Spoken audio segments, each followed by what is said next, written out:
ఇంత ముస్లింలతో దోస్తానని చెప్పేటువంటి కాంగ్రెస్ తెలంగాణలో 22 నెలలైంది. ఒక మంత్రి పదవి ఇచ్చిందా? ఏం చేస్తారు? ఓట్లు రాగానే తాయిలాలు ఇస్తారు, నలుగురు మత పెద్దల్ని మేనేజ్ చేసుకుంటున్నారు.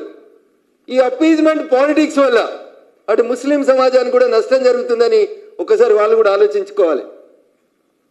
ఎంఐఎం కాంగ్రెస్ ఆడి ఈ రెండు ఆడేటువంటి నాటకంలో ముస్లింలు బలిపశువులు కావద్దని చెప్పి కూడా నేను ఈ సందర్భంగా వారికి కూడా హెచ్చరిక ఇస్తా ఉన్నా.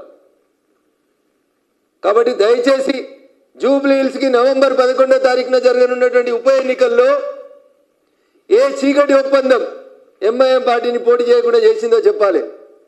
దేశంలో 7 ఎన్నికలైనా పోటీ చేసే సత్తా ఉన్న ఎంఐఎం భాగ్యనగరంలో ఎందుకు పోటీ చేస్తలేదు? ఎవరిని గెలిపించేందుకు ప్రయత్నం చేస్తూ ఉన్నారు? టీఆర్ఎస్తో ఒప్పందం చేసుకున్నారా? కాంగ్రెస్తో ఒప్పందం చేసుకున్నారా? ఎవరితో మీ ఒప్పందాలు? మీ లాలూచి ఎవరితో ఒకసారి ఎంఐఎం ఓపెన్గా చెప్పాలి.